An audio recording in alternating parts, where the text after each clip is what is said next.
You saw nothing.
What's good, ladies and gents, boys and girls? My name is Andy Brew, and we are... Oh!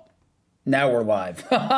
We are live with episode 7 of the What's Brewing podcast. We're doing a live one today. A lot of stuff happened last week, and new information has come to light as well on the things that we're going to be talking about.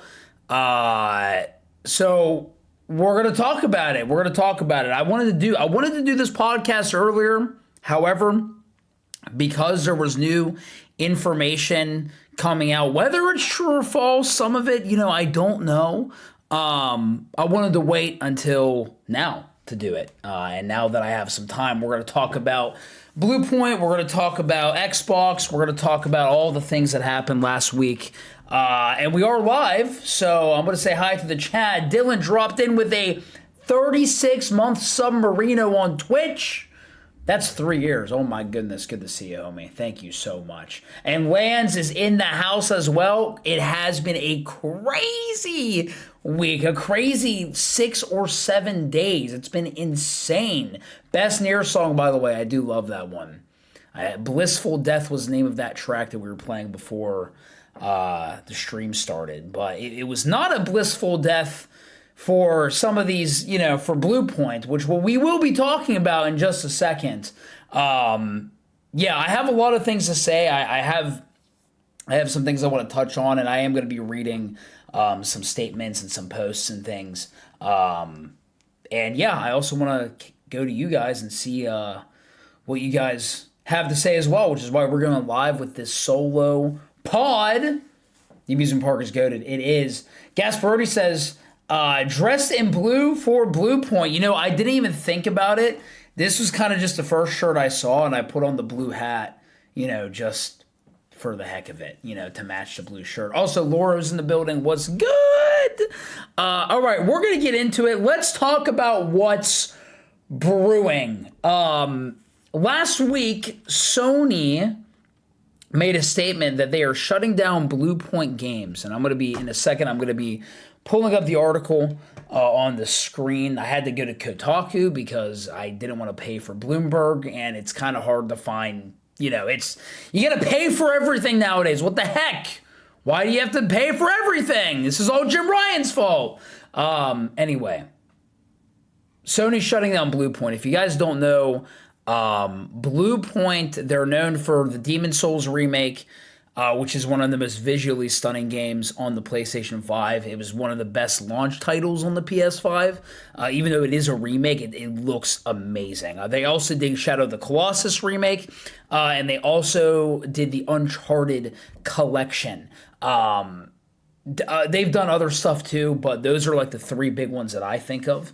And now they're shutting down in March. And it's not that, obviously, no studio wants to shut down, but Sony is actually the one who is shutting them down. So I want to actually go over this because this is a tragedy. This is one of Sony's best studios. In fact, I hate to even say it's Sony, because yes, they do own Bluepoint. They purchased them, I think, back in 2020 or 2021.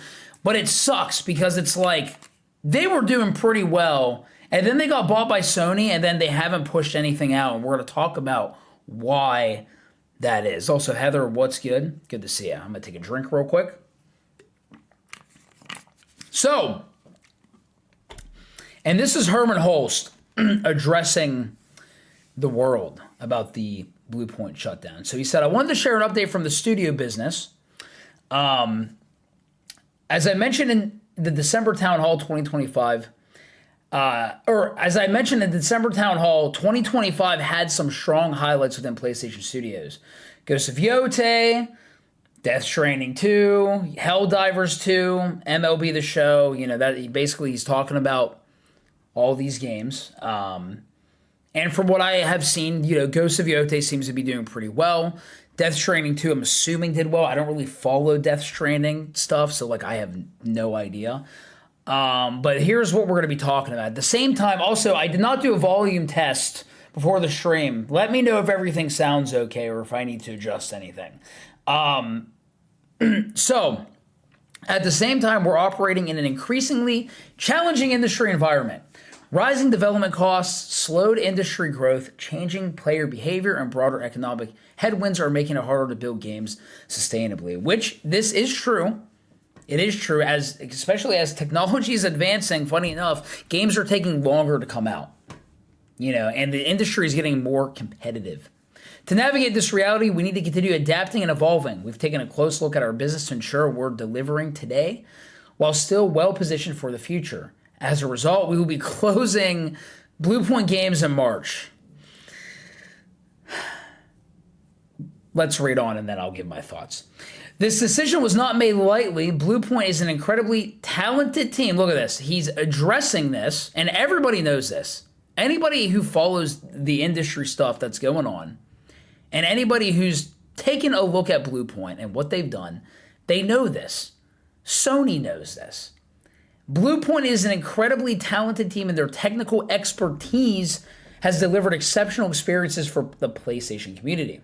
I want to thank everyone at Bluepoint for their creativity, craftsmanship, and commitment to quality. Where possible, we work to find opportunities for some impacted employees within our global network of studios.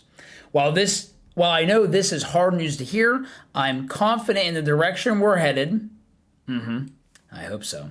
Creativity, innovation, and building unforgettable experiences for players remain at the heart of PlayStation Studios. We have a robust roadmap for fiscal 2026 with much to look forward to in the months ahead.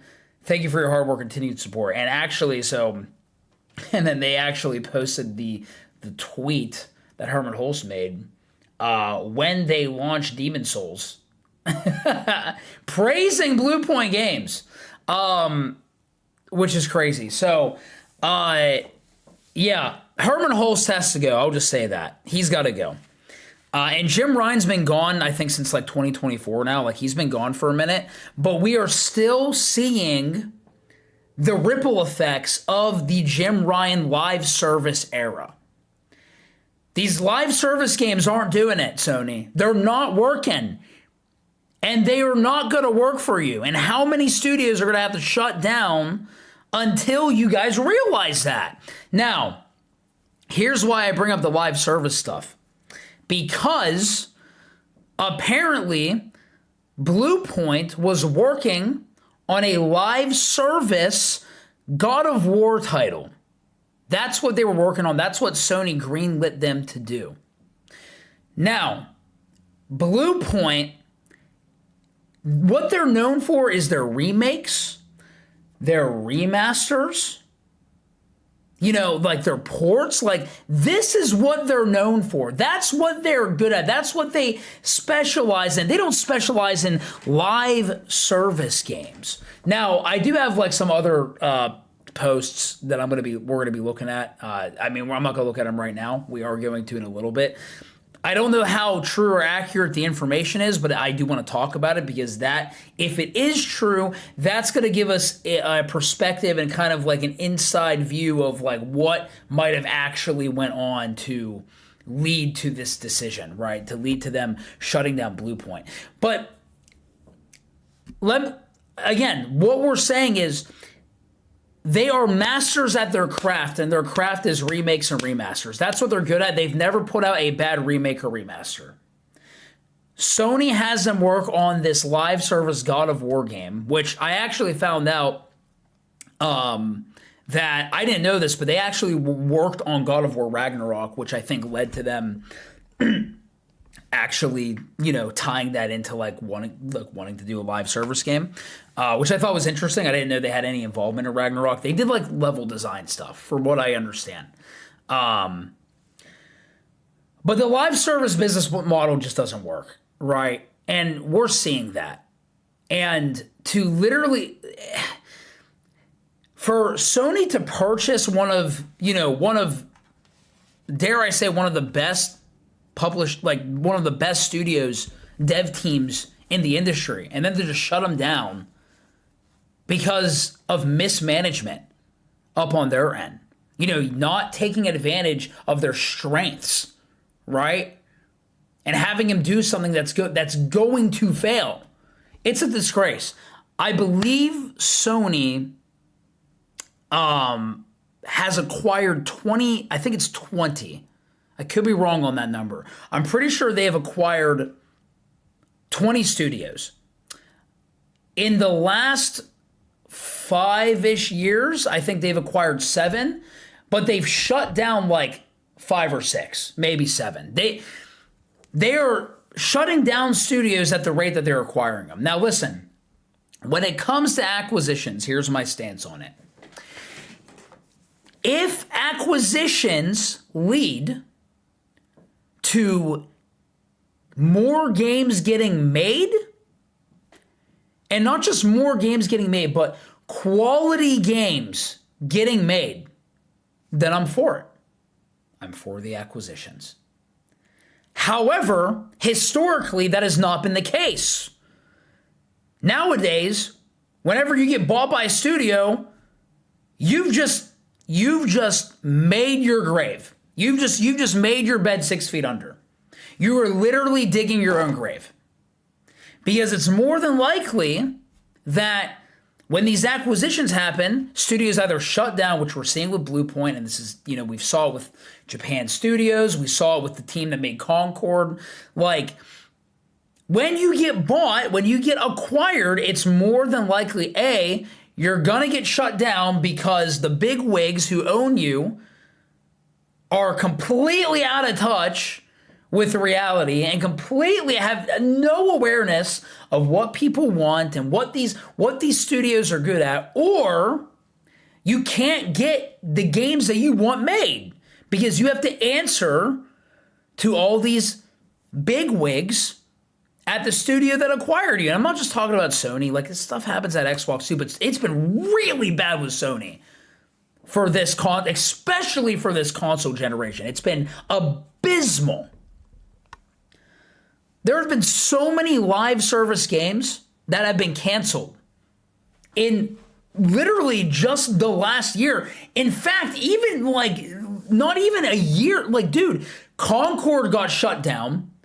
And more recently, High Guard got shut down. The servers, or the game got shut down 2 weeks at launch.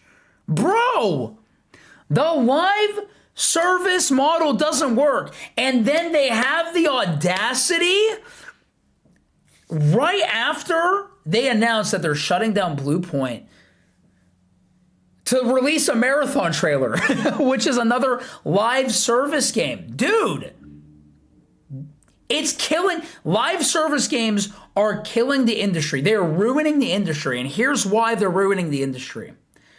There's not enough room for a bunch of live service games to exist at one time. There just isn't.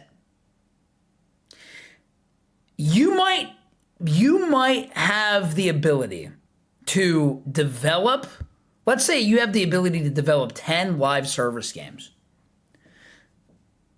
9 out of 10 of those might be crap and get shut down within a year or two.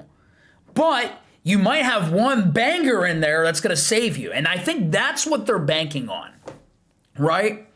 Because we see this with like Fortnite, right? Fortnite blew up, skyrocketed in popularity, and it's the biggest live service game in the world, right? Genshin might be right there, but like Fortnite, it's the biggest one. Huge success. It's just a moneymaker, dude. And I think like they're trying to like basically get their next, I don't know, Sony's trying to get like their Fortnite, dude. Their Genshin, whatever it is. They're trying to get that. And it's not working. They have a Horizon game, a Horizon live service game that is currently in development right now. I think it's called like Dark Hunters or something. It's something like that. I don't know. I don't even play Horizon. And I guarantee you that game's going to fail. I'm willing to bet the God of War live service game would have done better, right? Even though we don't really know anything about it, right? And listen, I'm always willing to eat my words. I could be wrong, but historically speaking, this stuff doesn't work. There's not enough room for all these live service games to exist at once. And the other reason for that is because typically, and I'm speaking from experience here, people tend to stick to 1, maybe 2 live service games and commit to them. There's just not enough time. There's not, it's difficult to pump these types of games out because you need to grab the consumer's attention and keep them hooked on it. But whenever you're already hooked on like one live service game, it's difficult to jump ship because you've already spent so much time in it, right? Horizon Hunter's Gathering is the name. Yes, okay. Yeah, not a tasty name, if I'm being honest. And I'm gonna be appealing to the chat in a second here, because I want to see what you guys also have to say. Long story short, live service games are ruining the industry. And I'm really wondering, like, was Bluepoint shut down so that, you know, Sony can keep, I think Guerrilla Games the one making the Horizon game? So they can keep them alive because maybe this game will do well. It's not going to do well, right? It's just not going to do well. Let's see what the chat is saying, and then we'll continue on with this. I thought after Jim Ryan left, things would become better, but Herman's just as bad. He might be arguably worse. I don't know. Like, I think I would say he's not worse. I'd say he's just as bad. And we're going to see, again, the ripple effect of the Jim Ryan era for the rest of this console generation and maybe even into the next console generation. It's that bad. Also, Heather, good to see you. Welcome in. It's bad. Jim Ryan put PlayStation back years. I agree, dude. I agree. And that's the thing, too, right? Wasn't Herman Hulst the one who pushed Concord? Herman Hulst still has a job. He's got to go next, dude. I give Bungie, this is Dylan's D Empire, I give Bungie 2 more years tops if Marathon fails. That's right, Bungie's working on Marathon. They can't survive off Destiny 2 anymore. Agreed. Even if it's better and rebooted, it's a death cry. Yeah. Laura says, I wish if a studio had to be acquired, it would be more of a bigger company helping support a smaller company than a bigger company looking at smaller companies and going, ooh, shiny, give me. And then not knowing what to do with them after the acquisition. And that's what's been happening. Sony saw the success of Bluepoint, rightfully so. Bluepoint was such a successful studio. And they said, they're doing really well. Let's make them a deal and then do absolutely nothing with them. And not even use their strengths. Right? It's awful. It's absolutely abysmal. What I think, and we're gonna get to this other post in a second too. Because again, I don't know. This is Detective Seeds. I have never heard of this guy until literally like last week. I don't know if he's credible or not, but he's been doing allegedly some reporting on this stuff. Again, I don't know if this is true or not, right?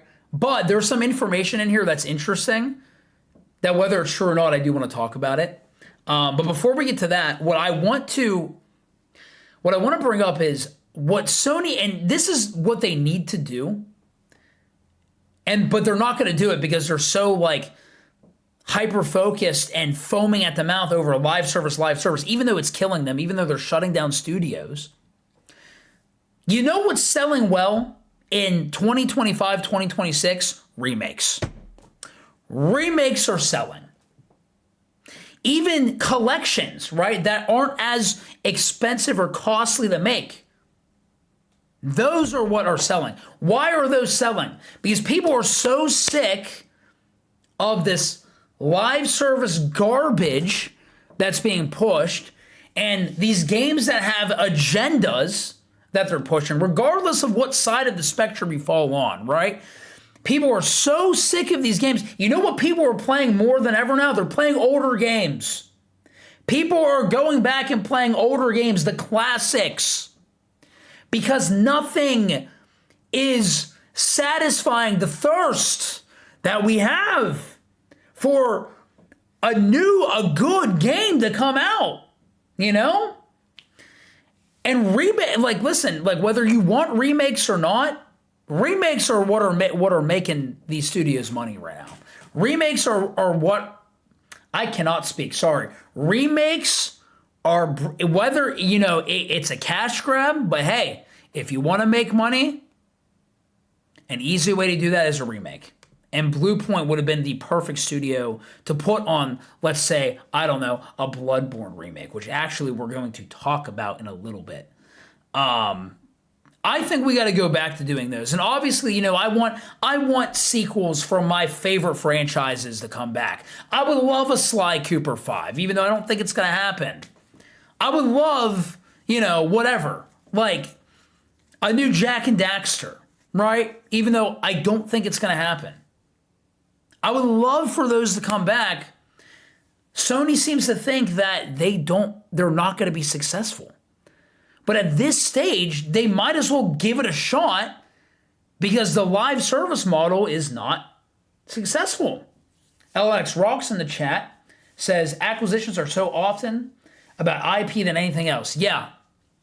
But the problem is you don't take a studio who specializes in remakes and put them on like a brand new like project, right? You just don't.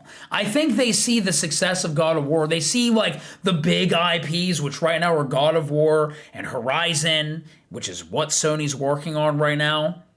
And they think, oh, if we just keep doing things like this, it's going to make us money. But like, again, and maybe it will, there's a God of War, the God of War remake trilogy has been announced. I think that's going to do very well, to be honest. I think it will make them money. But they're so out of touch with what these people want, with what we want, and also what these studios can do. You want to know what new IPs and what new like original games are doing well? It's the Silk Songs that are doing well. It's the Clair Obscure Expedition 33s. It's the Hades, right? Even the Stardew Valleys of the world.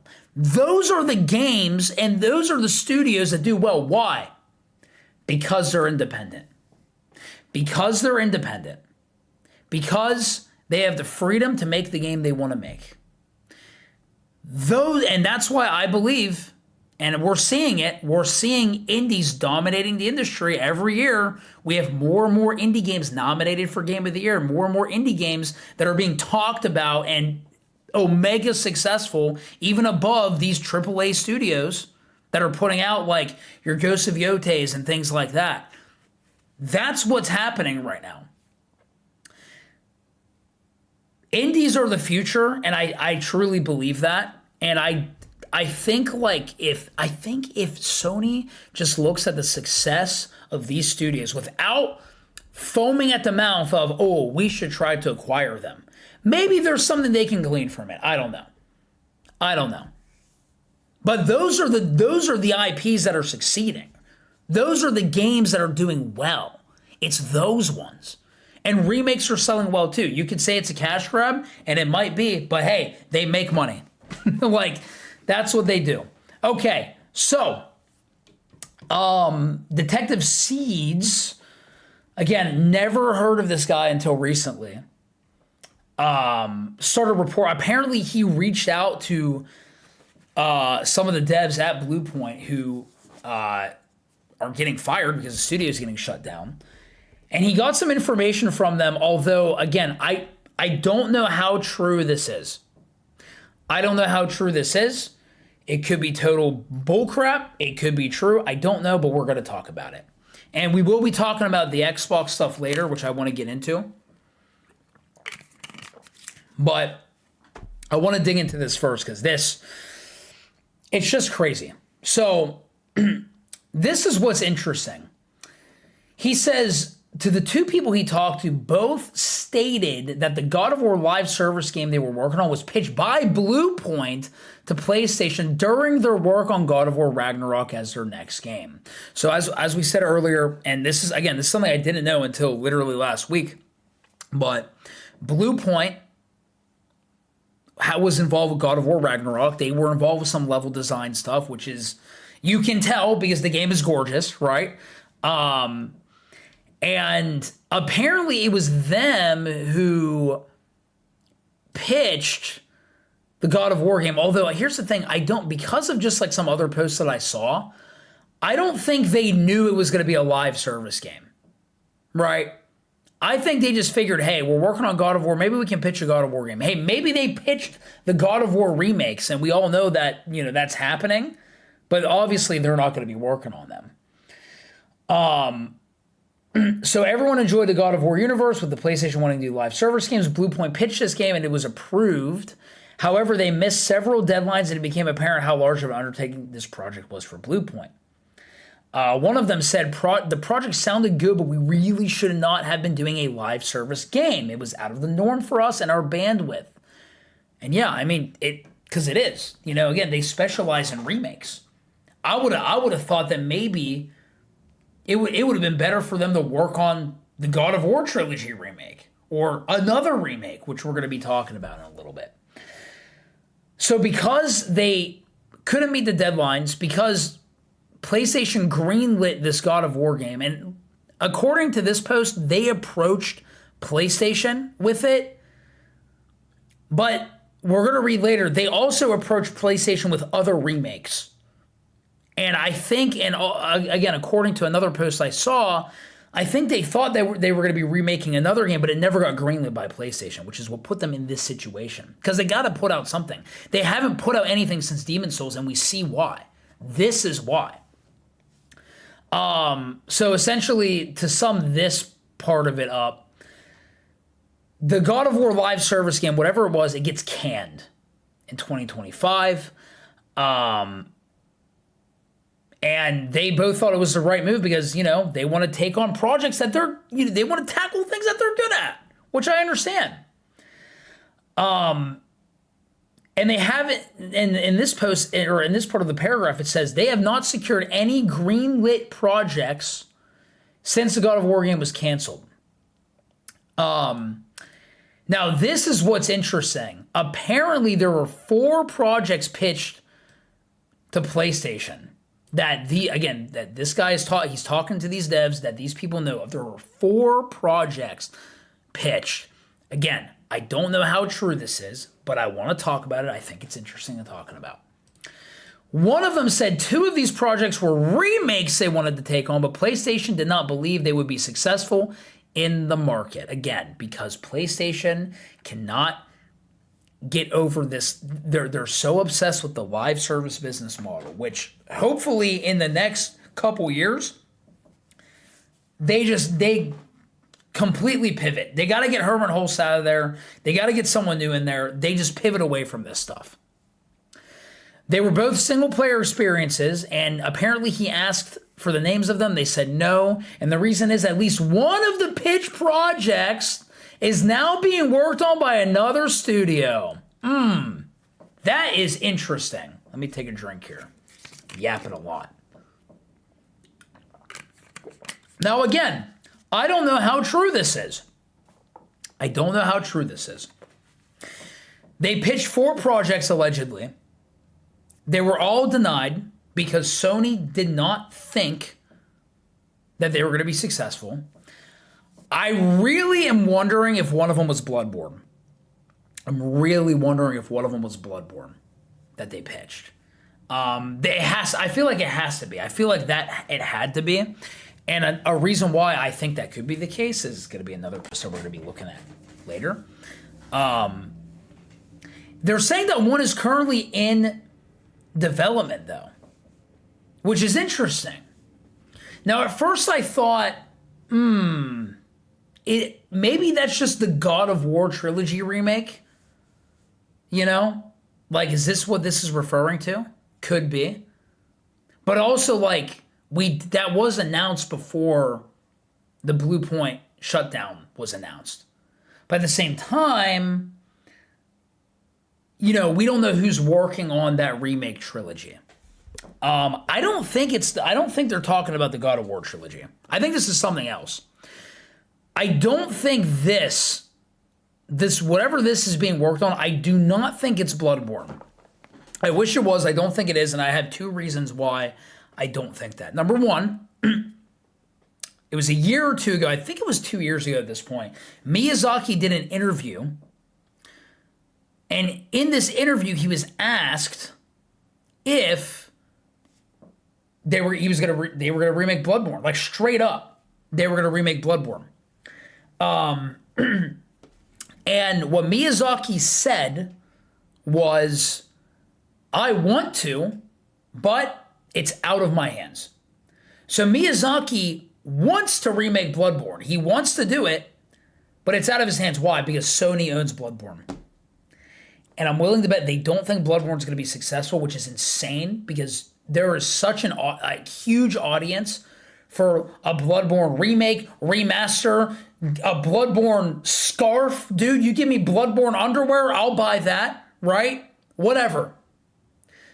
There is an audience for this, and they're so out of touch with that. It's crazy that they don't see that. Which makes me think, I wonder if they're comparing it to like a game like Demon's Souls, because Bloodborne is far more popular than Demon's Souls. The second reason why I don't believe that this remake, that whatever this project is that's being worked on, is not Bloodborne. Number one, Miyazaki said he wants to do it. It's out of his hands, which means it's up to Sony. Number two, Miyazaki went to Nintendo, or maybe Nintendo went to Miyazaki and was like, hey, we'll give you some money to make Bloodborne, except we can't call it that. We're going to call it something else. It's called the Duskbloods. It's basically Bloodborne 2, chat. Miyazaki is making Bloodborne 2 with Nintendo and calling it Duskbloods. That's what's happening. That's what's happening. For that reason, I don't think a Bloodborne remake is happening. I don't think it's happening. I think you're going to get your Bloodborne 2 in Duskbloods whenever that comes out. I think it's supposed to release this year, but we haven't seen anything else on it yet. So, which is interesting. Yo, PB! PB and Jilly coming in. Perfect timing, by the way. Coming in with the raid. What's good? Also, Ruthie in the house. What's good? Came in just in time for the Bloodborne discussion. Yeah, we're talking about the Bluepoint Shutdown, a Bloodborne remake, why Bluepoint should have done it, and how stupid Sony is for not allowing them to do it. And this little highlighted line we have here where allegedly, they pitch these remakes and one's in development. Is it a Bloodborne remake? I don't think it is. I think it's something else. Lance says Legend of Dragoon. I didn't think about Legend of Dragoon. That would be interesting because, correct me if I'm wrong, Chad, but didn't Japan Studios develop Legend of Dragoon? Because that's another studio that Sony shut down, which is crazy, right? That would be dirty. That would be absolutely dirty. Gasparoni says, I hope Marathon fails. I might be a bad person, but it has to fail for them to learn. Dude, and usually, here's the thing, right? I'm never rooting for games to fail. But I think in this specific situation, Sony needs to learn. The Horizon game is not going to do well. I don't think Marathon is going to do well. I don't. Like, call me a pessimist. I don't think it's going to do well. Highguard shut down. Concord shut down. This God of War game shut down. They're looking for their Fortnite, and they're not going to get it. And I don't think they're looking at these games. It's like, okay, they make so much money, but only if they do well. They're trying to throw 100 things to a wall and pay attention to what sticks, but they ignore everything that doesn't stick, which is sinking their company because of the weight of the things that aren't sticking, that are falling to the floor. Oh, goodness gracious. Anyway, I don't know if there's anything else in this post that I want to address. I think, again, what this guy's reporting is, the guys that he talked to, they said that they think other studios are going to close as well, which is a shame. Especially with the rate that Sony is going, right? The rate that Sony is going, they have acquired, again, over, I think, 20 studios overall, and they've shut down like 7 of them. It's insane. It's absolutely insane. Absolutely insane. There will never be a Bloodborne 11 or remake Studio Japan or something. Wait, Bloodborne 11? Or a Bloodborne remake? I'm just going to read that as there will never be a Bloodborne remake. Yeah. I mean, we're actually, speaking of that, that's something that we can talk about. This information actually came out today, which I do want to cover a little bit. I'm not going to cover everything in this because some of it is stuff we already talked about. But again, this is Detective Seeds on Twitter, X, whatever you call it. Again, I don't know how reliable this is. I don't know if it's accurate or not, but I think it's interesting to talk about. If you want to read the whole thing, this is who this guy is, and here. But we are going to kind of address a couple things in here because allegedly he spoke to other Bluepoint employees about this stuff. Oh, Bloodborne 2. It showed up in the chat as 11. I thought that was very funny. It's worth noting that our Gaming Leaks and Rumors has banned Detective Seeds post because he's not reliable at all, but I guess that could be maybe worth reading anyway, maybe. But isn't that like a Reddit forum thing? I did see that earlier. I think it's interesting to read, right? Because also it's interesting to kind of speculate, right? It's interesting to just speculate, in my opinion. Again, this stuff might not be true, but if it is true, there's some interesting stuff in here. Reddit is weird. Reddit is weird. Okay. So, end of 2020, they shipped Demon Souls. Yep. We knew that. Sony didn't think the remakes, remasters made enough money, and some people within Bluepoint and Sony wanted to branch out. All heard that the Shadow of the Colossus remake lost money, but it was assumed it would, but Yoshida wanted to preserve the game. And you know what? I'm glad they did that. I'm glad they did that, even if it didn't make them a profit. It's funny, side note, I really liked Shadow of the Colossus forever ago, and then I played it again a few years ago, and I'm like, man, I don't remember the controls being this rough. Honestly. Again, that's just a personal thing, though. It's a personal thing. So this is interesting. There were conversations about doing add-on content to the remakes to help with funding into original content and grow design department. So, additional content on the remake. So, Shadow of the Colossus? Is that what... Because that's interesting. It was assumed in the studio that Bluepoint would be remaking Bloodborne after Demon Souls. So they thought they were going to be working on Bloodborne next, which is what this paragraph is. Allegedly. And then here's this interesting line right here. Bluepoint didn't get the green light due to internal politics of Bloodborne involving a fragile relationship with FromSoft. Because of politics, right? The gaming politics. So chat, I don't think Bloodborne remake is happening, but it technically is because you're getting it in the form of Duskbloods. That's what you're getting, right? It's basically Bloodborne 2.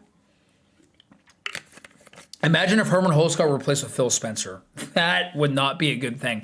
That would be wild. Honestly, Phil would be better than him, if you ask me. Phil would be better than him. We are going to talk about the Phil Spencer stuff later as well. So a lot of this stuff is stuff that we already talked about. They're just more specifics in here. And again, it's not, I don't know if it's all true. So Bluepoint worked on Ragnarok. Jim Ryan was pushing live service hard. We know that. Okay, this is just kind of more about that. Bluepoint was not allowed to make a game with Kratos as Santa Monica Studios. Sony did not trust Bluepoint with that. It would be too expensive. So that's interesting. So this God of War live service game allegedly, well, we know that was happening and that got canceled. But allegedly, it was not going to have Kratos in it. And I don't know who's going to want to purchase a God of War game that doesn't have Kratos, right?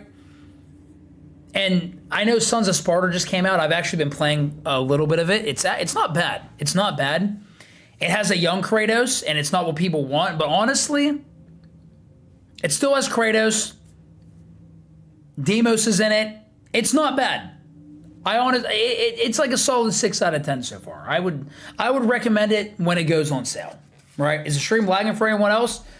Ooh, let me just check real quick. See if I had any frame drops over here. No frame drops over here. Chat, let me know if anyone else is lagging. Let me know. I'll have to look into that because we are live right now. Anyway, so they're required by Sony in 2021. I cannot close the cap on my covfefe. This is interesting. So, prototyping begins for Demon Souls meets God of War, also called CP13. I guess this is like some other project, right? Or this is either, I don't know if this is a completely different project or if this is just the God of War live service thing. That's why I'm also kind of like sketchy on this stuff, because it's like the stuff that came out today in this post, some of it doesn't line up with his original post. So that's why I'm like, hey, take it with a grain of salt. Apparently, they didn't know that it was going to be a live service game. Apparently, they didn't know that. Which I can also see that being a possibility, right? You know, they think that they're doing a God of War game, and they didn't realize it was going to be a live service game. You know, Sony kind of withheld that from them.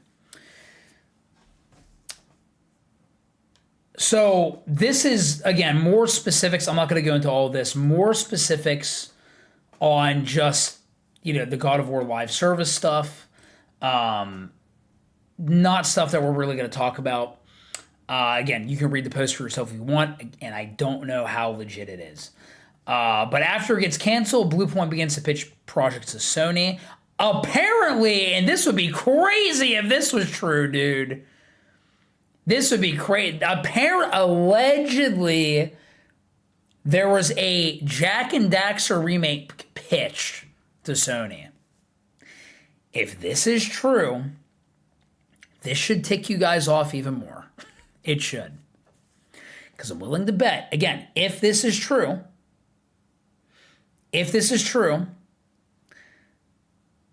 Sony doesn't think that Jak and Daxter is profitable. You know what they probably, and I'm willing to bet they feel that way about pretty much all platformers. I think that's why, that's why you see all these games that look the same, man. Marathon, it's another action shooter. Highguard, an action multiplayer shooter. They're making all these games that are just the same. And then they don't do well, you know? I don't know if Marathon's going to do well or not. I don't know. Resistance remake, crazy. A Shadow of the Colossus remaster would have been interesting. Bloodborne remake allegedly was again pitched. They tried to, from what this is saying, right? They tried to pitch these remakes because that's what they're good at, and Sony completely shut them down and said, no, I don't think they're going to make money. And that's why Bluepoint hasn't put anything out over the last 5 or 6 years since Demon Souls. Sony has them working on these other things that are inevitably going to fail, and they weren't catering to their strengths. Long story short, this is all a massive mismanagement on Sony's end, mismanaging their studios, and it's not just Bluepoint. They've shut down 7 studios in the last 5 or 6 years alone? This is a Sony problem. This is not a Bluepoint problem. This is a Sony problem, specifically a Herman Hulst problem, specifically a Jim Ryan issue. Even though he's not there anymore, we are seeing the ripple effects of this. And it's an absolute disaster. Let's see what else the chat is saying. Resistance in the Pig 20 something is wild. The Empire says, I will never understand how they make a game like Astronaut with all these references to all their old games, literally win Game of the Year in one of the most closely stacked, in quotes, years in a while, and think no one cares about our already existing stuff. Make something new, only the newer stuff gets love. And you bring up an excellent point, dude. Astrobot won Game of the Year in 2024, bro. Game of the freaking year. Was it 2024? Yeah, it was. I already forgot. Dang. Everything's all meshed together for me. They win Game of the Year in 2024. It's a love letter to play. Literally a love letter to old classic PlayStation games. Right? And you think that they would look at that and be like, maybe we should pay attention to that. Maybe we should look at this. Nope. And you know what? The sad reality is, I'm willing to... Okay, no, I don't want to say that. I'll say this. I would not be surprised if in the, maybe not near future, but sometime in the future, If they shut down Team Asobi next, I wouldn't be surprised. That's all I'm saying. Because that's the thing at Sony. They acquire these great studios and then they kill them off. It's insane. And they only like, these big wigs like Herman, they only like 2 franchises, God of War and Horizon. And their Ghost of Tsushima, right? Like, it's a mess. It's a mess. The moral of the story, right? Bluepoint should never have been shut down. That's one of the biggest fumbles that Sony's ever had.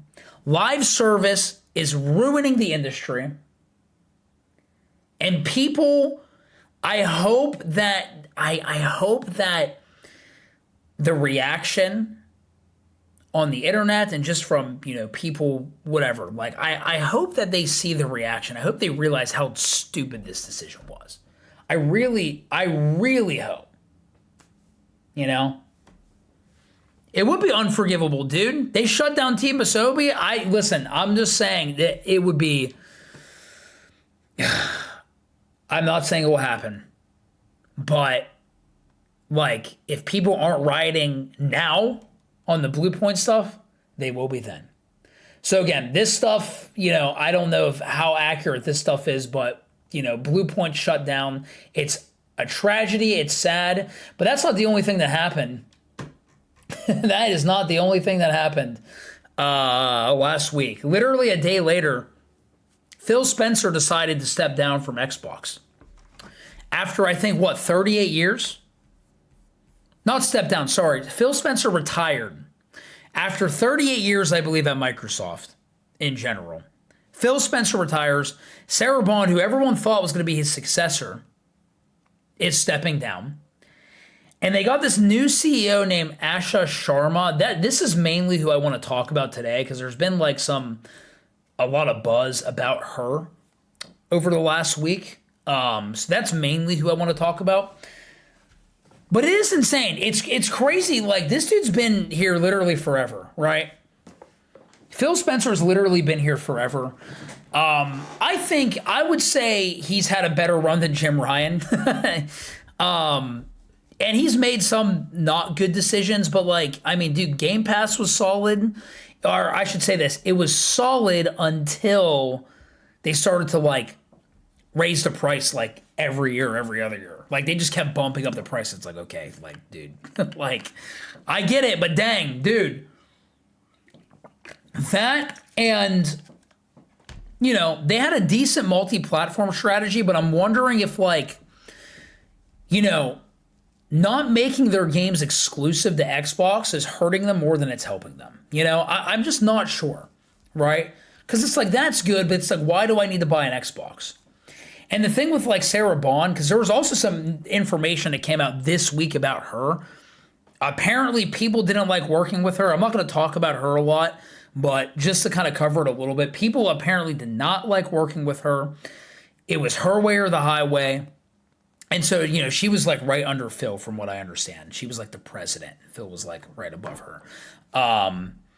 And she was the one who, I believe, she heavily marketed the Xbox cloud gaming service, which is hey, you don't need an Xbox to play games. You can just play them on your TV with Xbox cloud gaming. Chat, why do these consoles exist? Why do consoles exist? What's the primary function for consoles? It's to play games. If I'm purchasing a console, I'm purchasing it to play games, right? And if I can play games anywhere else, I don't need a console. I don't know. I think that's why they're not selling as many consoles as they could be. And I don't know what their sales are. I don't even know if there's information on that. I didn't look into that. But I'm willing to bet it's not good because of their multi-platform strategy.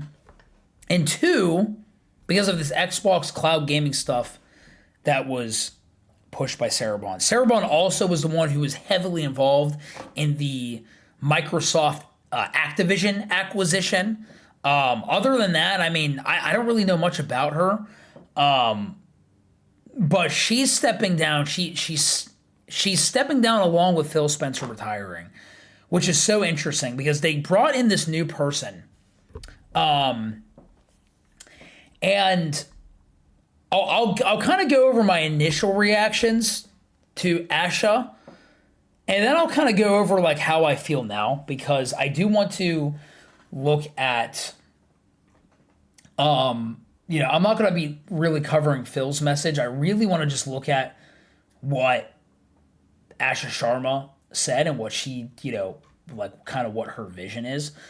But I do want to bring up, what's interesting is this lady, apparently, she was like the president of Core AI at Microsoft, right? And whenever I saw that she has like an AI background initially, and I think this was everyone's reaction initially, was like, oh, like that doesn't sound good. Like we don't want more AI in games. Generative AI, I should say. But after doing a little bit of digging into like, where did she come from? What has she done? I'll say this. I am actually a little more optimistic than I was whenever I previously saw that this person who I've never heard of is going to be the CEO at Xbox. So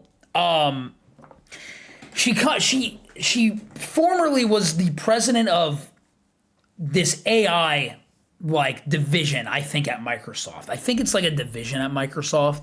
So she has like an AI background. People see this and immediately it's negative, right? Here's something that you guys need to understand as well, and maybe I'll do a whole other podcast on AI, specifically in gaming. 90 to 95, actually not even 90 to 95%, I'm willing to bet that almost all of these companies and studios that you follow and you buy games from use AI to some way, shape, or form, right? Because AI, when it's not used in the creative and generative AI sense, right? AI is not a bad thing in that regard, right? It makes debugging stuff faster. It helps code faster, right? Like when it's used as a tool to like get stuff done in the background, right? And to like, to kind of make like fundamental things like function, it's not a bad thing. Almost every studio uses AI to some degree. Here's where it's an issue. Whenever it meshes with the creative process, whenever it's generative, whenever you are firing employees because you got a guy who can type a bunch of things into Seedance 2.0 and can just make a game. That's the AI stuff I'm not okay with, right? And I think that's what everybody is not okay with. Now, not all AI is bad. Not all of it's bad. But when it comes to generative AI and whenever AI infiltrates the creative process and it's a substitute for creativity, that's when it's a problem. So initially, whenever I was like, oh, she has like this AI background, I was like, yeesh, because Microsoft and Sony as well, these people foam at the mouth, AI, because guess what? It reduces costs, it saves them money. And it begs the question, are we going to see more like AI in video games, right? Is that going to happen? After reading some of the stuff that she said, and then she also just did an interview, I think it was yesterday, where she actually she goes more in depth, which I'm not going to like pull that up right now. I kind of just want to go over like the overview, right, of what she wants to get done. After reading this and after her interview yesterday, basically what she was saying was yesterday in an interview, she talked about how we want to go back to making consoles a priority. And we want a console-first marketing strategy, right? And to me, I'm like, okay, I can get behind that. And But again, before we read her statement, I want to point out, at first I was like kind of very against this whole transition, but now, after I've done a little bit more digging, I'm more at the place of like, let's just see what happens. I'm more optimistic, I should say, than I was before, because when you look at her portfolio, when you look at her resume, at 17 years old, she like started and like basically got 2 big companies off the ground. I can't remember them off the top of my head, but she's been a part of like a bunch of different companies, and they've all been successful under her. So she has been successful. I think Porch was one of them. I wish I would have pulled this up. I don't want to take time to, search for it all now. But she has been very successful, which makes sense as to why they want to bring somebody like her in. So, let's read over this statement here. She says, today she begins the role of CEO of Microsoft Gaming. I feel 2 things at once, humility and urgency. Humility because this team has built something extraordinary over the decades. Urgency because gaming is in a period of rapid change, and we need to move with clarity and conviction. Okay. So, and then she talks about how, the power of games connects people and pushes the industry forward. Again, I'm going to skim some of this. I'm going to get to like the three things that she really pinpoints on. Her 3 commitments, right? My first job is simple. Understand what makes this work and protect it. That starts with 3 commitments. Great games. Everything begins here. I agree.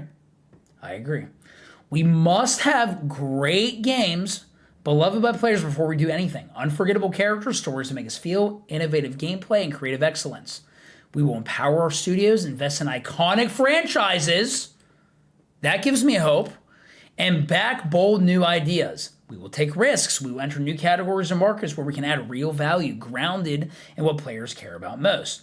So this all sounds like good stuff. And then she talks about, Matt Booty gets a promotion. I don't know much about Matt Booty. I'm kind of like up and down with his involvement. But at least they're going to have somebody there who's been here for a while to, actually assist her in this stuff. And something else that I saw before moving on, a lot of people also were like pretty upset that like, well, Asha Sharma, she's got an AI background. She's not even a gamer. Phil Spencer was a gamer. And I get it, but you have to think maybe this is what Microsoft needs. Maybe this is what Xbox needs. They tried it with the gamer, Phil Spencer, who, in an interview I think like IGN had forever ago was like, this dude had like the highest gamer score out of anybody that they ever knew, right? Like Phil Spencer, a gamer, and I appreciate that. And you can see that with his multi-platform strategy. He wants games to be as accessible as possible to as many people as possible. That's the gamer in Phil Spencer. And I think Phil and Sarah Bond also kind of just saw the writing on the wall, and they kind of see where things are going, and maybe that's what led to this decision, because, Phil's kind of hinted at for a little bit now that he's going to be retiring. So maybe they need somebody who's not a gamer to get in here and shake things up and to bring new, fresh blood into the Xbox office. They need something fresh. Right? Maybe this is what they need to get back on their feet. Right? Somebody who isn't a gamer, right? And she's been open about that. Right? And I did see, I think it was the former CEO or like a former head of Xbox who was like, oh, they hired this lady. They're just going to be, Microsoft is essentially sunsetting Xbox. I don't think that's the case. I don't think they're going to be trying to intentionally kill off the Xbox gaming division. Because if they wanted to do that, they weren't going to hire someone as successful as this lady. As successful as she has been with other companies, they wouldn't do that if they were just trying to sunset it, right? I really think they're trying with something new here and something good. I think I'm actually, again, reading this, and again, there was an interview that was done with her, I think it was yesterday. You guys can look up. She had some really good things to say in there. It's leaving me more optimistic. So the return of Xbox, we will recommit to our core Xbox fans and players, those who have invested with us for the past 25 years. This is interesting. Recommit to our core Xbox fans and players. What does that mean? And the developers who built the expansive universes experienced and are embraced by players across the world. I don't know. You might see some old Xbox games coming back. That's all I'm saying. We will celebrate our roots with a renewed commitment to Xbox, starting with console. This is huge. Starting with console, which has shaped who we are. It connects us to the players and the fans who invest in Xbox and developers who build ambitious experiences for it. Gaming now lives across devices, not within the limits of any single piece of hardware. As we expand across PC, mobile, and cloud, Xbox should feel seamless, instant, and worthy of the communities we serve. We will break down barriers so developers can build once and reach players everywhere without compromise. This, starting with consoles, this is probably the most hopeful thing in this whole thing, right? Because they got to get people buying consoles again. Like, they have to. They have to. And I think, I think this is good. Like, I think, just go back to your roots and do some research into, what do people actually want? And I'd like to believe that she's going to do this because she's not a gamer, actually. So she's going to do the research. And she's going to figure out, okay, what's actually going to work, Maybe I'm just being optimistic. We'll see. Third, future of play. We are witnessing the reinvention of play. To meet the moment, we will invent new business models and new ways to play by leaning into what we already have. Iconic teams, characters, and worlds that people love. I think we are going to see some franchises coming back. I really do. But we will not treat those worlds as static IP to milk and monetize. We will build a shared platform and tools that empower developers and players to create and share their own stories. As monetization and AI evolve and influence this future, we will not chase short-term efficiency or flood our ecosystem with soulless AI slop. I'm so glad she said this. And I think she said this because she knew that people were going to look at her former position, right, as an AI exec, and she knew that people were going to attack her for it. And again, when I saw that initially, I was like, oof, I don't know how I don't like it, right? But after seeing what she has to say and addressing this, it gives me confidence. Are we to see more AI in games? I hope not. I don't know. I'm sure we probably will to a degree, but this gives me hope. She's aware. Now, this all could just be corporate PR speak.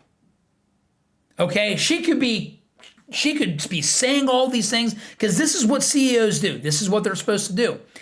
They're supposed to put out these statements and give you hope, right?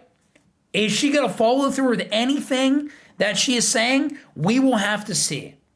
Right? I don't know. It could just be corporate speak. It could all be BS. We don't know. The next 25 years belong to teams who dare to build something surprising. Actually, here, let me read this. Games are and always will be art crafted by humans and created with the most innovative technology provided by us. So again, this gives me optimism. I'm optimistic about this. The next 25 years belong to teams who dare to build something surprising, something no one else is willing to try, and have the patience to see it through. We have done this before, and I'm here to help us do it again. I want to return to the renegade spirit that built Xbox in the first place. It'll require us to relentlessly question everything, revisit processes, protect what works, and be brave enough to change what does not. Yeah. So I'm not going to go over the Matt Booty stuff. I really wanted to focus on her because this is going to be your face of Xbox, guys. This is it right here. Actions speak louder than words. That's the truth of this, right? Actions speak louder than words. Is she going to actually follow through with everything she said? We will have to see. Sorry about that. I'm talking so much, I'm starting to cough. We'll have to see. After seeing this, and again, just some of the stuff that came out this week alone, I am more optimistic than I was last week, right? I'm not like, fully bought in to like everything that's going on because, it's such a massive shakeup in the industry with Bluepoint shutting down, with Phil Spencer retiring, and then this new lady coming in. It's such a massive shakeup. After doing my research on, this new exec and just seeing what she has to say, I feel better.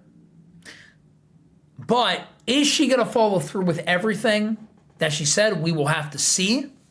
I don't know. And that's kind of where I'm at. I'm at the point where I'm like, you know what? This has the potential to be really good. She has the potential to be awesome.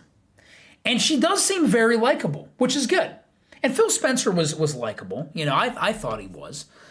But he made some decisions that weren't the best. Again, I think he made, they could have been worse. But like he also hasn't made I don't think he killed Xbox, Like I think he's doing what he thinks is the best thing to do for people like him who are gamers. And I think having someone like her who's not a gamer but who has experience with, just building up these businesses and these companies come in, I think this is a good thing. And if she follows through on this stuff, we'll have to see.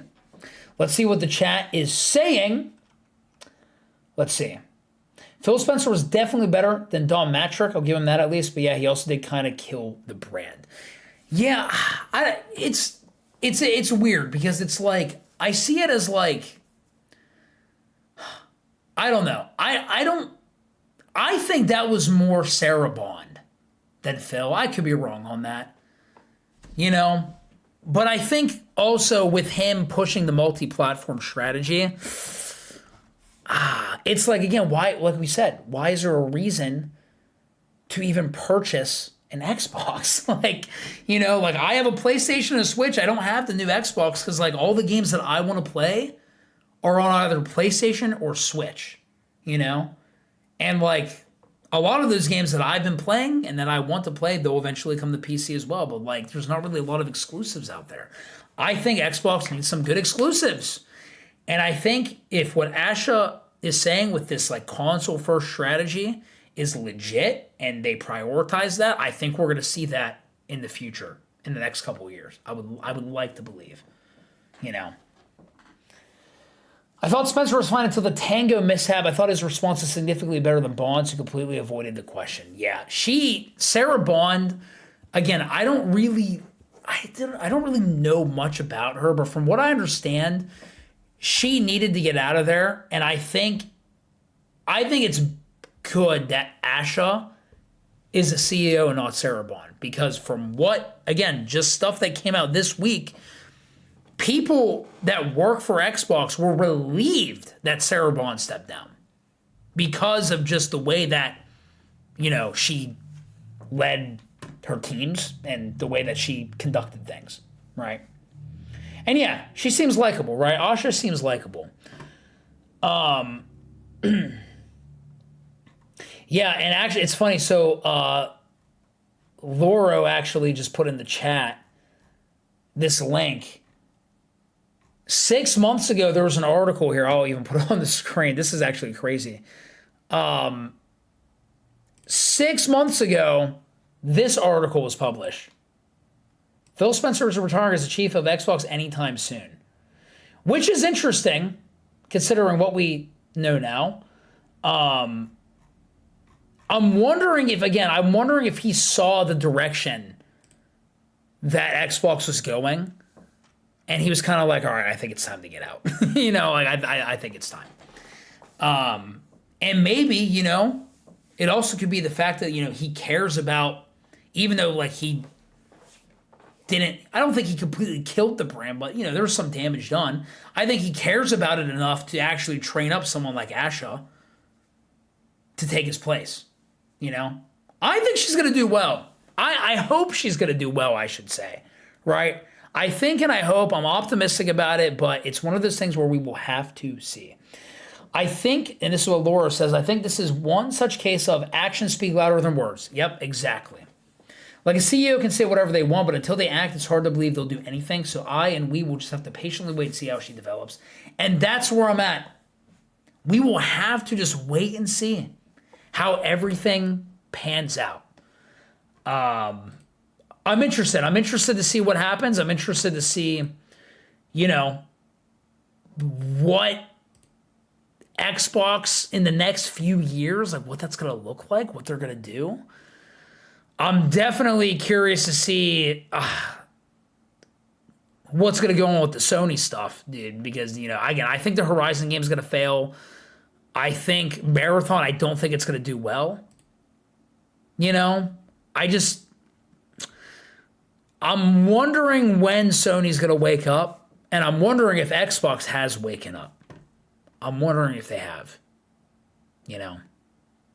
So, Phil never had any follow-up, though, on the things he said. He shook my hand and told me Starfield wouldn't get delayed, and then it got delayed a year. Yeah, that's also the other thing, too. I think Phil, the way that he would, answer questions, he wouldn't, Or he wouldn't give, he would give definitive answers, and then those things would end up not happening, right? With Asha Sharma, again, with an interview that came out today, she had some pretty good answers to some interesting questions, right? One of the things she said was, basically what she was, and this is the kind of CEO that we need. She was saying console first is the plan, and it's the plan until it's not the plan. And it's I respect that answer. I respect that answer. Because, yeah, it's the plan until it's not the plan. Don't tell me that this is going to be your plan for the next 2 or 3 years, and then in 6 months you change your marketing strategy, because we're going to lose faith in, the words that you just told us, what you just said. It's the plan until it's not the plan. I respect a response like that, because we don't know what's going to happen. Lance says, funny how Phil mentioned he wanted to retire last year. Someone snitched in the media immediately. Yeah, he did mention that too. He did mention that. And again, did he see the writing on the wall? I don't know. But I don't know. Change is always difficult. A lot of people don't like change. I think for Xbox, this change is going to be good. But for Sony, with shutting down Bluepoint, I think that change is bad. I think that change is bad. They shut down one of the best studios out there, in my opinion. Oh my gosh, wait, Laura shared this. This has nothing to do with what we're talking about, and we're not going to get into it, but apparently this came out literally a few hours ago. Assassin's Creed's director, Hex, I don't know what this is. I don't really follow Assassin's Creed stuff. Clint Hawking left Ubisoft. Interesting. There's a lot of stuff going on, bro. There's a lot of stuff. I'm not even gonna get into that. That was 8 hours ago. There's a lot of stuff going on. A lot of people are leaving. It's very interesting. The industry is shaking up, and I guess we'll just see what kind of happens from here. I really like Asha a lot so far. At first, I was hesitant. At first, I was like, ooh, I don't know. But after, seeing the interviews and, reading her statement, again, it could just be corporate speak. And it could be BS. But so far, I'm leaving more optimistic than I was. That's all I'll say. Asha interview this week better than any time Bond spoke. Here's the thing. She has been in charge of other companies before Xbox. This isn't her first rodeo. So she knows what to say, and I think she knows how to rebuild a business. in a company. And I'm optimistic, and again, we'll see what happens, but I'm willing to bet. I think this change is going to be for the better. I think it will. We'll see.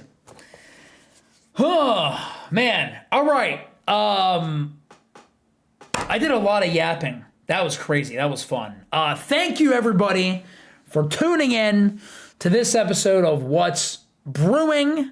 That is going to be it for today. This is episode 7. I originally wanted episode 7 to be a Kingdom Hearts podcast. But, you know, we had to talk about this stuff. So, because I wanted to talk about it. I think it's important to talk about. But, you know, that's a little hint, hint, wink, wink for the next podcast. I'm not going to tell you what it's going to be about, but I will be having another podcast out sometime next month. It will be a Kingdom Hearts podcast. That's all I will say. That's all I'll say. Thank you guys for listening. If you guys follow the streams on YouTube and Twitch, I will be live tomorrow with Persona 3 Reload. That is a first playthrough, so I will be continuing that tomorrow around the same time. Please look forward to that. That's what you guys can expect. And I do have a podcast, a Kingdom Hearts podcast, lined up for next month. That's all I will say. I will not talk more about it, but just to kind of pique your curiosity a little bit. So, thank you guys for hanging out. Kingdom Hearts 4 trailer dropping on What's Brewing. That would be wild. That would be wild. Live reaction. Yeah, my uncle works at Brew, right? My uncle works at Uncle Brew. Anyway, I need to stop yapping because now I'm just going. Thanks for hanging, guys. Thanks for tuning in. And until next one, my name's Andy Brew. I'll see you guys later. Peace out.